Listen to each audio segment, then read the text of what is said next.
congruency, and backend setup. This is the most underrated part of scaling. With a sub-niche store, even though if you know where your ICP is, etc., you do just learn from ad copy ads, this is not where it ends. Why? Have a look at this store, for example. So I came across this guy who has this AI, we're closing, closure sales, we know the drill. And for those who are going to tell me now, Faruk, don't do closure sales, don't talk about it, it's illegal, etc. Why is it that when I'm in everywhere in the world, all these shops are doing closure sales? Why can they do it and why can't we do it? And suddenly it's not marketing anymore, but it's deceiving. Sounds kind of crazy to me. There, May and Rose, these are the two women. We're closing up to 80% off, discount here, boom, in your face. And now I cannot speak about how legit this store is, but the storytelling is good, I can tell you. First of all, obviously I will not recommend these stars. This is Trustpilot. You gotta mention obviously here that this is not like real crystal gold, whatever it may be. So you gotta make sure that you note that. As long as you do that, it's fine. And this is an amazing sub niche because you have some sizes, but it's not that deep, you know, you don't have like 1,000 SKUs. This is also very nice. The most important thing in here, guys, and I'll tell you, is that the flow is this. So from the moment you see the ad copy, it has to speak directly to the pain and desire. Something I will do as well different here is not just May and Rose jewels, right? Like it's fine, obviously, but I would also make it a little bit more personal. Not only say jewels, but have like another woman talk about May and Rose jewels as well. Some other different name, like for example, Lisa or even Karen. I would even do that, you know. From the ad copy, you gotta speak immediately to their pain and desire. So if they go to the landing page, it has to match the ad visually and emotionally. Checkout has to be clean, fast, and then to the post-purchase emails, to the customer support, to the returns. So from the moment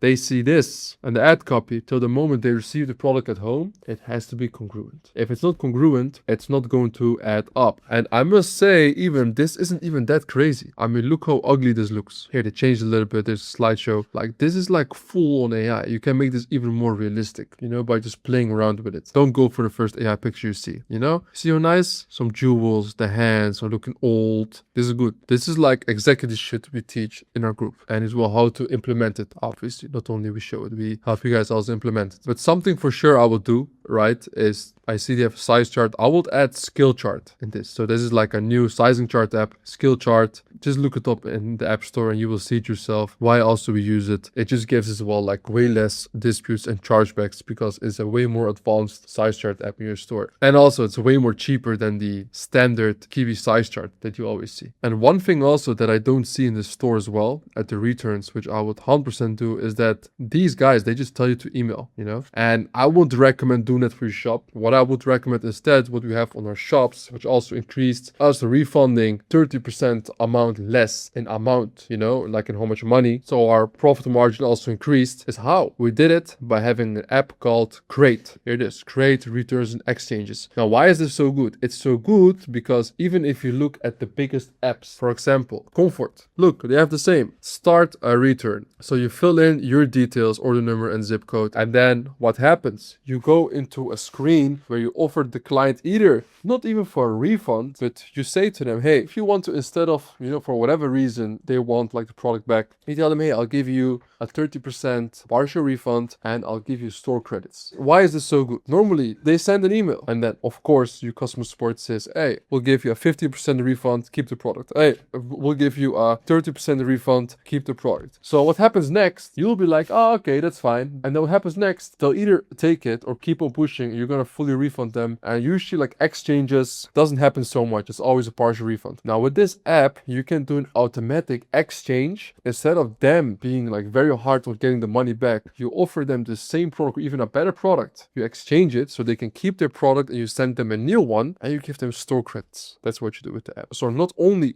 do you make the customer more happy, you also increase your LTV and you also get a higher profit margin.